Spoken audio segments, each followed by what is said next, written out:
At the end of Tishrei, our tradition is to say, Yakov holach ledarkoi, which effectively means that we're supposed to now step out of the cocoon of holiness that the Yom Tov season brings us and go out and make a difference to the world. Take that inspiration and invest it in the world. The pasuk comes from this week's parasha, except that the context of the pasuk seems to be in the reverse direction. Yaakov going to a place of holiness, going to Eretz Yisrael. So let's examine how Lavan, who seems like the villain in the story, at a deeper level actually represents all that we need to empower ourselves to make a difference to the world. So do the pising from Rabbi Nesi Einu. We know that the Rabbi used to say, as bald nach Simchas Torah Shabbos Bereishis, straight after Simchas Torah Shabbos Bereishis, Heibtzachon da Avseda Avoda Fun v'Yaakov holach ledarka. That's when we start the avoda of Yaakov going on his way, and we'll see that there's a dual meaning to his way. Ayed gate zu sein derech v'seda avoda from dem ganzen Jahr. The simplest explanation is a Jew now has to go to his responsibilities, which are to be part and parcel of impacting the world as we do during the course of the year. The explanation has been discussed numerous times. If you think about it, Tishrei is a time where we're completely immersed and invested in holy things. Yom Tov, holy time. All the mitzvahs that we have to do, the preparation for those mitzvahs. Whereas after Tishrei is over, we re-enter the mundane space and engage with mundane things like ordinary life. The month of Cheshvan is devoid of Yom Tov.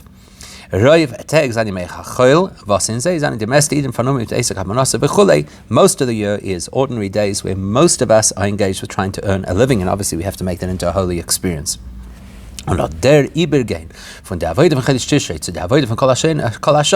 that transition from the immersion in holiness during Tishrei to the exposure to the world in the rest of the year, that is alluded to as mirumas in Vayakov holach ledarka, in this pasuk that Yaakov goes on his way. So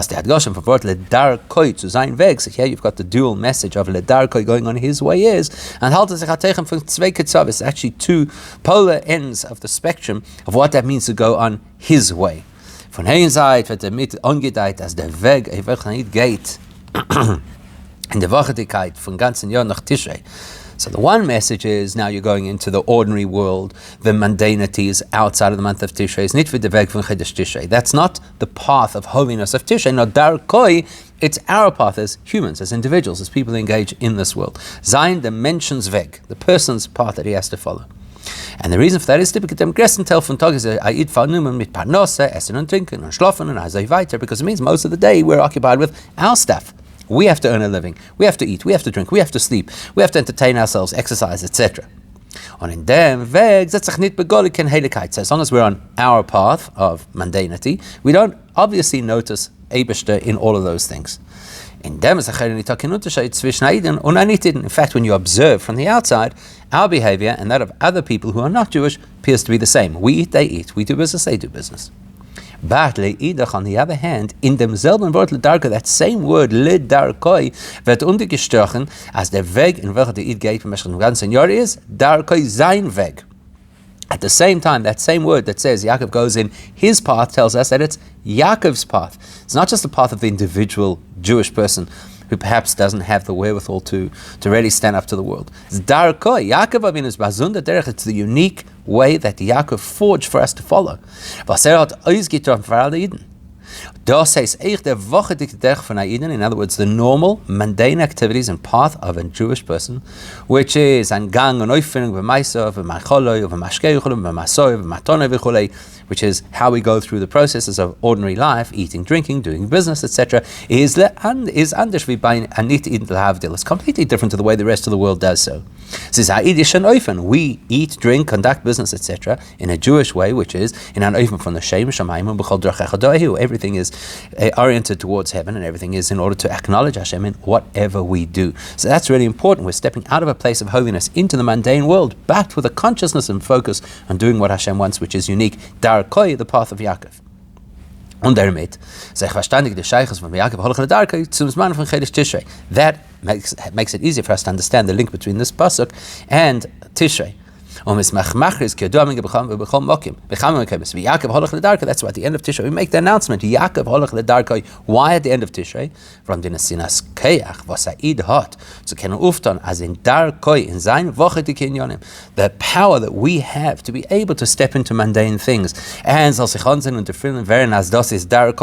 transform those mundane things, so that it is clear and apparent that this is darkoi. It's the path of a holy person. It's the path of Yaakov. The spezielle Weg von Eden, the unique approach of a Jewish person. How do we gain the resource, the power to be able to do that?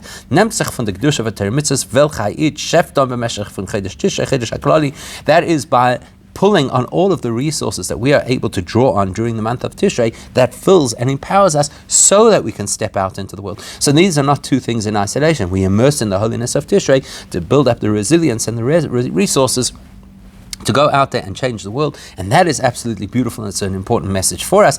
But there is a detail over here that we have to examine, because what the Rabbeim say is always precise, so we have to focus on a detail. The words of our Rabbeim are absolutely perfect.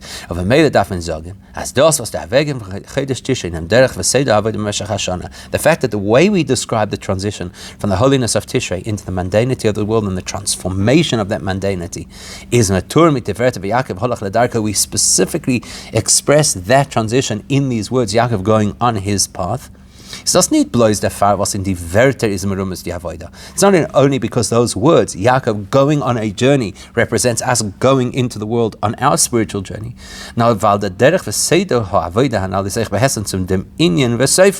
means that the way in which we go on this journey must reflect the story of a Yaakov holach ledarkoi all the way to the end of the story. Which means we have to look at the context in our Torah, which is our guidebook and the source of our life. What is the context of Yaakov holach ledarkoi? And when you think of that context, it seems to be the reverse of the message the Rabbi wanted to convey. His neat movement doesn't make sense. The pasuk of Yaakov holach ledarkoi read, wegen Yaakov's gain fun chutz la'aretz, fun charan. Where's Yaakov going on this journey? He's going from being outside of Eretz Yisrael and in a place called Charan, which is Charan Nafsham Makim Ba'ilon, the place that attracts the Eibishter's anger. Kain Eretz Yisrael, Eretz HaKodesh, and he's going to a place of holiness. As the alicha von Yaakov ledarkoi, the description in the pasuk of Yaakov going on his path, vidas maturim pasuk, is it's the exact opposite direction of the journey described when we announce Yaakov holach ledarkoi at the end of Tishrei, where we're saying that we're going we're going from a place of holiness, Tishrei, into a place of ordinariness, chutz la'aretz. So how do you use a pasuk where Yaakov is going towards holiness, towards Israel, to illustrate us stepping out of holiness to tackle the world? In order to understand that, we need to appreciate what precedes Yaakov going on this journey. It's Lavan, and Lavan chasing Yaakov, which means something far deeper than what it appears at face value. The Bir and Dem explanation is as follows. The pasuk of Yaakov holach ledarkoi kommt besium sipur ha'maisa v'Yaakov is antlaufen von Lavan. Yaakov holach ledarkoi is straight after being told that Yaakov escaped from Lavan. And after which Lavan chased him. And then the complaints Lavan had and the responses Yaakov had to give him. Till eventually Lavan came to his senses and he got up early in the morning, blessed all of his children and grandchildren, gave them kisses, and then Lavan goes back home, and now we have our pasuk Yaakov holach ledarkoi. Then Yaakov goes on his journey. In other words, das heißt, as Yaakov holach ledarkoi kommt nicht mehr Yaakov beweis Lavan. Yaakov going on his journey is not the immediate next step after completing his avodah in Lavan's house over 2 decades. Now, nachdem is schon weg von Beis Lavan begoren. So Yaakov is already out of Lavan's house. He's already finished that avodah. He is now beyond Lavan. And then Lavan is im nach Lavan. Then Lavan chases him. Whatever Lavan chasing him represents, it's only after that we get Yaakov holach ledarkoi. Und in dem besteht die Sheiches zwischen Yaakov holach ledarkoi in unserer Parsha. So der Achrosen von Yaakov holach ledarkoi b'sim chedesh Tishrei. When we understand what happened when Lavan chased after Yaakov, that will help us link Yaakov holach ledarkoi in that story in the Torah to Yaakov holach ledarkoi in the message of leaving Tishrei. To know that, we've got to dig deeper into who is Lavan and why is he chasing Yaakov. So the inyan from Redifas Lavan b'chulu b'pnimiyus ha'inyanim. Let's look at how Chassidus explains it. is dinasinas keach to Yaakov as Ezel kenen baikomen Esav. Chassidus explains that Lavan chasing after Yaakov and eventually blessing all of the children helped Yaakov to be empowered to confront and overcome Esav as well. Wie erzählt in der weiteren Parasha wegen der Harpatzkois von Yaakov beim Begegnen sich mit Esav. The next parasha is going to tell us all of the emotional and dramatic interactions between Yaakov and Esav before they meet, when they meet, after they reconcile. Was das der Biru von Esav? In other words, Lavan chasing Yaakov helps empower Yaakov to refine and elevate Esav, which is a key part of what Yaakov has to do, and also represents what we're supposed to be doing in the world. So Lavan chasing Yaakov is a representation of Chodesh Tishrei that empowers us to refine the world, as Lavan chasing Yaakov empowered Yaakov to refine Esav. Now, right now, that might sound a little far-fetched, so let's understand it. We'll start with an explanation the Mezritcher Maggid gives as to why Lavan is chasing after Yaakov. As the time is the deeper reason why Lavan is chasing Yaakov is that by the time Yaakov left, he still left behind some Torah letters that were still in Lavan's domain that Yaakov had not yet released. And so therefore Lavan is running after Yaakov to give him these Torah letters that were still stuck in Lavan, and as a result of those letters, those letters actually transformed into this parasha that describes the interaction between Yaakov and Lavan, which is now an additional letter section of the Torah. So what exactly are we talking about when we speak about letters of the Torah that were stuck with Lavan and had to come out? Isn't it moving? What are we talking about when we describe these letters of Torah that were left behind by Lavan? It's actually another way of saying that there were still sparks of holiness that had remained in Lavan's territory. It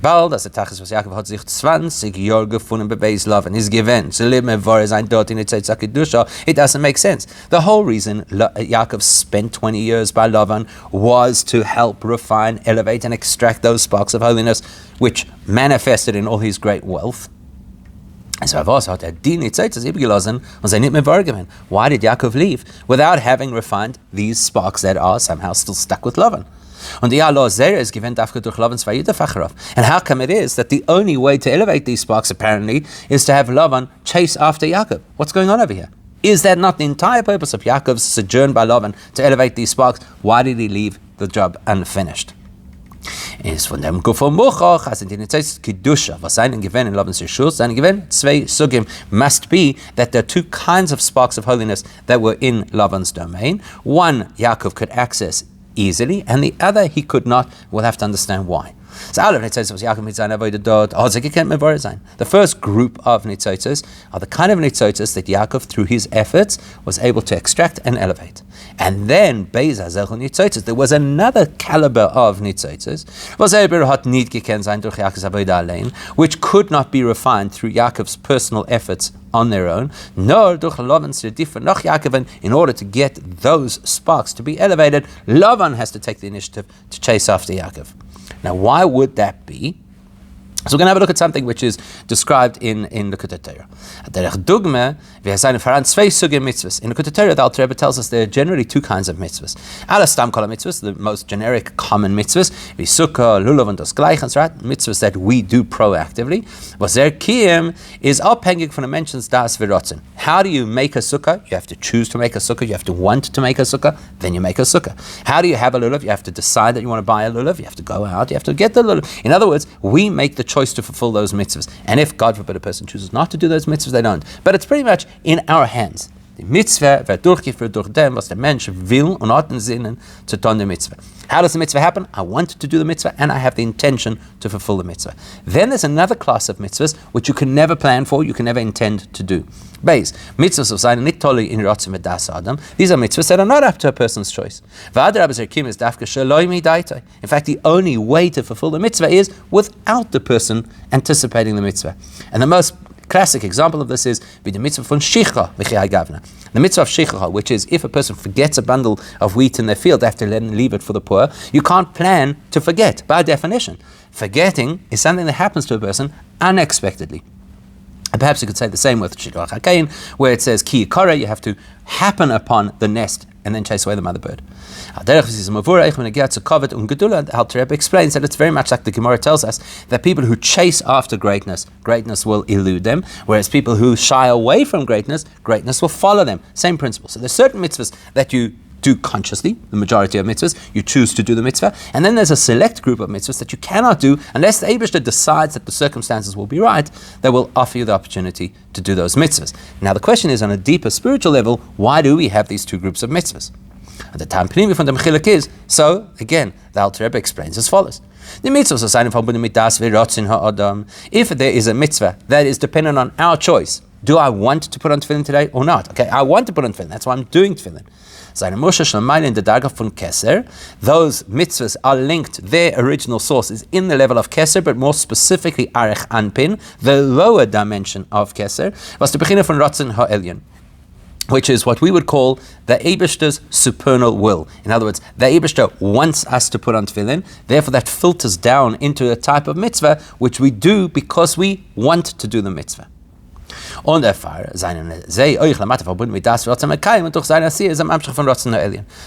mitzvah is fulfilled by our choice, and the mitzvah accesses and therefore brings into the world that level of godliness which is the Eibishter's will.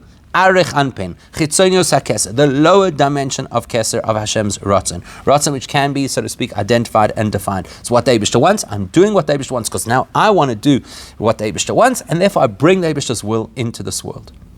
But then, but those unique mitzvahs which can only be fulfilled without anticipation, without planning, without will. Like the example of the forgotten sheaves in the field. Those are mitzvahs which are linked to and originate in a level which is not shoresh hane'et solim, the root of the entire existence, but rather the lowest dimension of the ma'atzil, the source of existence. In other words, a dimension of Hashem which is beyond any description, beyond any comprehension, and even beyond being called Hashem's will. So if Hashem wants something, it's obviously going to play out into reality. So the moment Hashem wants something, that starts a process of existence. Now we're talking about something which is beyond even what the Hashem wants in the classical sense, and therefore it is beyond the entire system of existence. Und therefore, and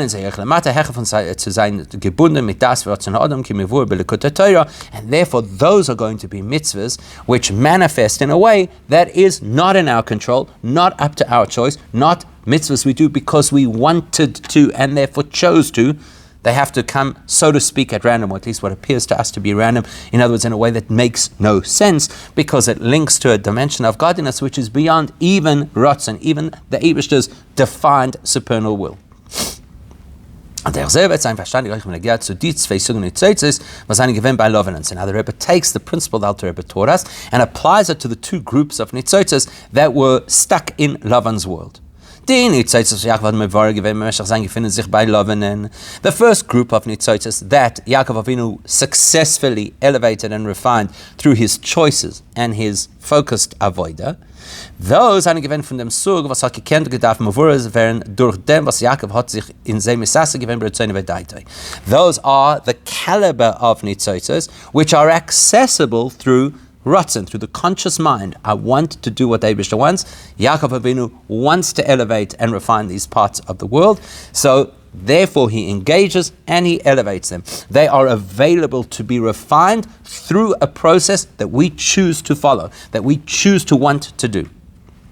But also in Lavan's territory, there are even higher nitzotzos. And those are beyond the scope of what a person can reach by what they understand or what they want to do. It's way beyond the reach not just of humans, but of any created being. And therefore those nitzotzos are stuck in Lavan's territory, not because Yaakov failed, not because Yaakov left too soon, but because they were inaccessible to Yaakov using his own resources. The only way that you can elevate those nitzotzes is you need a boost from on high, like the person who needs to be made to forget, and therefore they can fulfill the mitzvah of shichacha. So too, something's got to happen to Yaakov, not of his own doing, that opens the portal for him to be able to elevate these nitzotzes. Now, Lavan, the person, also represents what Lavan, the concept, is, the power to be able to actually reach and do and transform these extremely high and developed nitzotzes.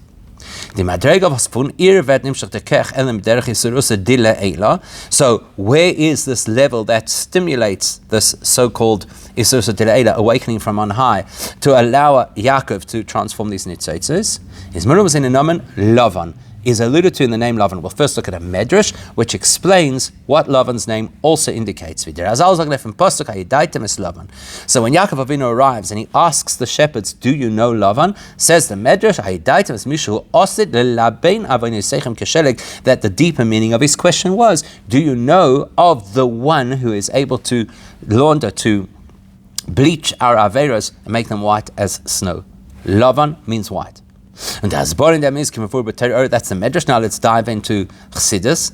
As the inyan from Lavan di Kedusha, Lavan, like everything else, is manifested in the human world, but is a reflection of something that exists in the world of holiness, because everything that exists in our reality must derive from some point of origin in the world of holiness. And even though it looks really different in our reality, Lavan is a crook, but Lavan in spiritual terms is a very elevated dimension. What is it? The bechina von Lavan ha'elyon. It's what we call the supernal level of whiteness. Whiteness is a sense of purity and essence. Seif Baruch Hu, like the Alter Rebbe describes it, it is Hashem's infinite light. Is das wie Moshe de Marve gaben Lavan de weiße Kalir, welche ist anders von alle andere Kaliren. And it's called white because there's something about the properties and nature of the color white which is very different to other colors. Die andere Gewonnen werden aufgetan durch die Mitzvah von Farbe, Schaft und bestimmten Gavon. Any other color is because of a particular dye. In other words, you have a red cloth because you dyed it red. You have a blue cloth because you dyed it blue.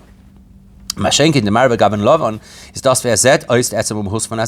white is the original. It's like the canvas, the blank, the undoctored version of color. It's the essence of existence, the plainest. So it's something which isn't dyed, it isn't created. Which is a good representation of Hashem's infinite light, infinite in the sense that it hasn't been contained by any filter, any color, any representation, any dimensions, any definition.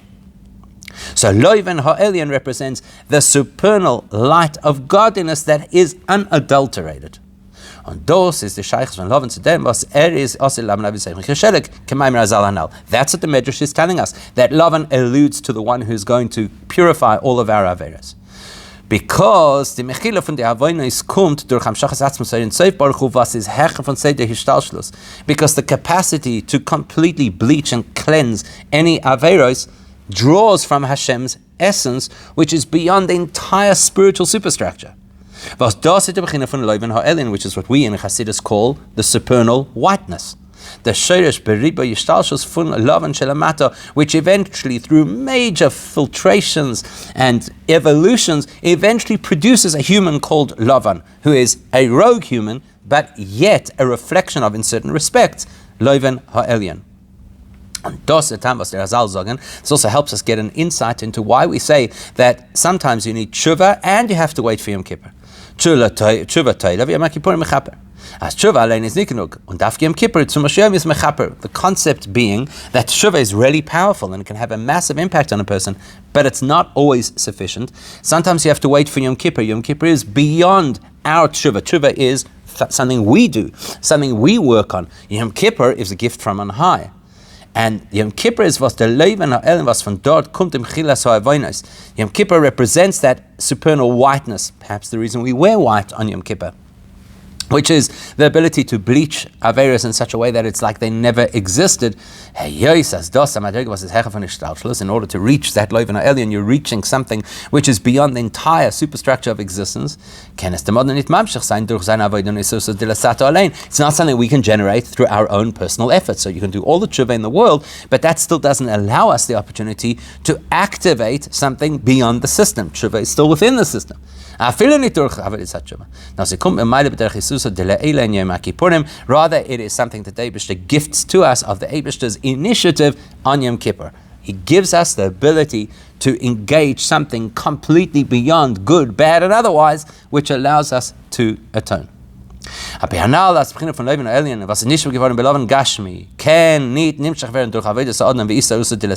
we are clear that whatever Lavan ha'elyon is and what it represents cannot be engaged through human effort. And therefore, the human being on earth who represents Lavan ha'elyon, i.e. Lavan, is going to play a role which is not activated by Yaakov's avodah. Now, you have to wait for the Eibishter to stimulate this process, to give you access to Lavan ha'elyon. It's verstandig as the Birur von den niedrigen Nitzaises was Yaakov hat aufgetan in den 20 Jahren bei Beis Lavan. So now we can contextualize 20 years that that Yaakov spends with Lavan, refining, elevating, removing Nitzaises. All of that success is Yaakov's achievement. All human endeavor cannot activate this level which is beyond the system. The human being can reach through tremendous effort to the highest point in the system. But now we're trying to activate Lavan ha'elyon, which is beyond the system. No effort on the human's part, even somebody as great as Yaakov Avinu, can cause that, can activate that. But then when something happens in the story, Lavan, who only makes this choice because he's being stimulated by a far higher dimension where he originates, Lavan ha'elyon, is noch gelaufen Yaakov. He now chooses to chase after Yaakov. It's not that Yaakov caused him to chase. He chose to chase after Yaakov, which means something twigged in his head because something on a higher level was stimulated. Lavan is chasing Yaakov to give him those nitzotzes that Yaakov could not have reached on his own. Demold is by Yaakov and Niskalig von B'chinas Lavan ha'elyon was given behalten in Gashmas Dikan Lavan Lemata. At that moment, Yaakov is now able to reveal and experience Lavan ha'elyon, which was locked to him, was stuck inside Lavan's environment and inaccessible. Now that Lavan stimulates a move towards Yaakov, that opens the portal for Yaakov to experience Lavan ha'elyon. That's why after this happens, Lavan gets up early and he kisses all his family members. Which is the prep for Yaakov going on his path. Now that we have the Sisarusa delay, the stimulation from on high, from Lavan ha'elyon, from a dimension that Yaakov could not reach to become available to Yaakov.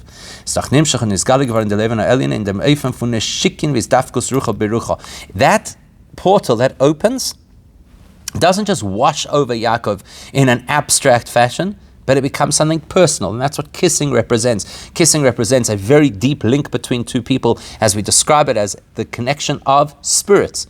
Through the physical act of kissing, there's the connection of spirits. Lavan is now kissing Yaakov's family, which means that the Lavan ha'elyon is becoming invested in Yaakov's reality.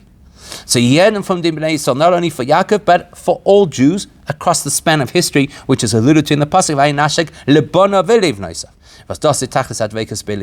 That all the children, which implies all Jewish people to the end of time, now have this very intimate link and connection to this deep, high level of Lavan ha'elyon.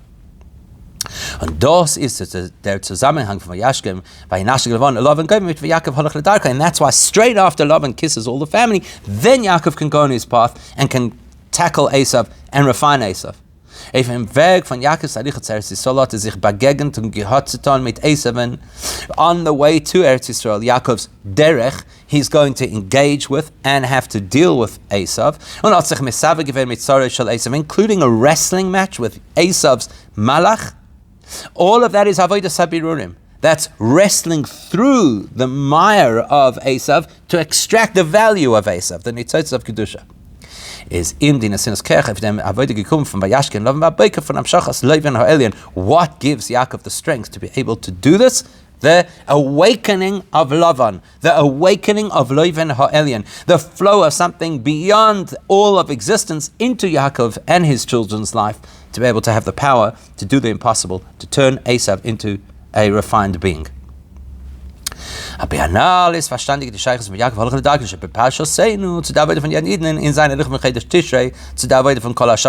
have a clear link between the message of Yaakov Halach L'Darko in our parsha to the message of leaving Tishrei and going out into the world and making a difference. We start off the process by awakening and arousing ourselves to do tshuva during Elul. And then we then intensify that tshuva during the time of slichus and the days of tshuva from Rosh Hashanah to Yom Kippur. Was damit is a meure mamshich meile das was bekehrt zum mamshich durch sein durch Jesus dilasato. All of that investment, all of that tshuva, all of that avodah that we do from Elul right through to Yom Kippur is able to activate whatever human endeavor is able to activate. Whatever release of holiness humans can achieve is achieved. Once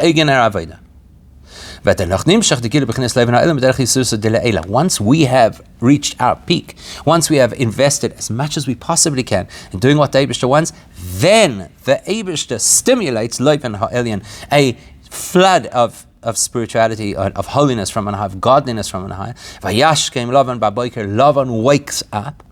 In Yom Kippurim was der Far sein die spezielle Wuschen von Kohen Gadol Yom Kippurim given big day Lavan, and that happens on Yom Kippur, which is why the Kohen Gadol going into the Kodesh HaKadoshim, which is the holiest thing that he could do on Yom Kippur, he's wearing white to represent the Lavan Ha'elyon. Was weiß auf dem Gile von Erin Seif mamish posher betachs apshitas kanal, because that whiteness represents that absolute simplicity and essence of godliness which is being revealed.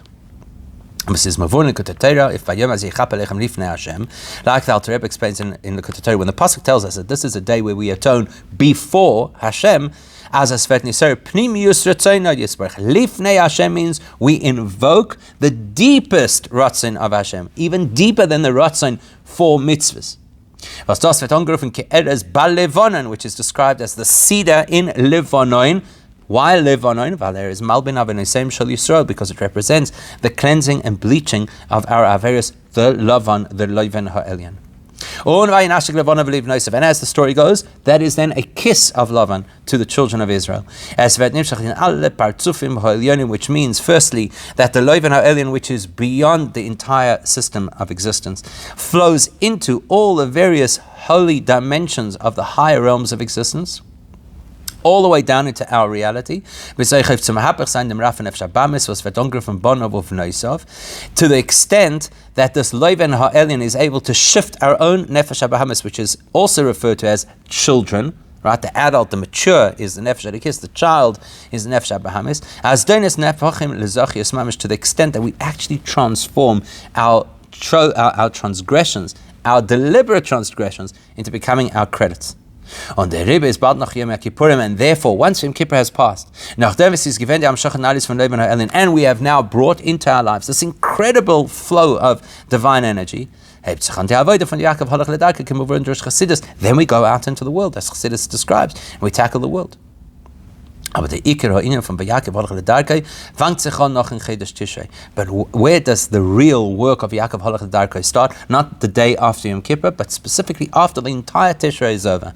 Dann nachdem wir die Beginnen von Lavan Ha'elyon kommt herab Giloi und in Apnimis in Chag HaSukkos und Shmini Atzeres v'Simchas Torah, because the rest of Tishrei allows us to take this high of Yom Kippur, which is completely beyond anything we could imagine, and digest it and turn it into something accessible and real and revealed through the festive holidays of Sukkot, Shmini Atzeres, Simchas Torah. Was dermot is echt the ikar hamshacha von dem nesinas keich if the avodah von Yaakov holach ledarkei, which actually that part of Tishrei is the time that really empowers us to be able to step out into the world. That we can actually tackle the world and know what we're doing and be focused and be aligned with what Hashem wants. To be able to refine and elevate the holiness that is embedded in the world. And the way we do that is to orient all of our activities towards serving Hashem and to be conscious of Hashem in every single thing that we do. And by us elevating those nitzotzes, obviously we unveil the holiness that is embedded within the world, and we reveal elikus in the world, which is the unfolding of Mashiach, should happen immediately.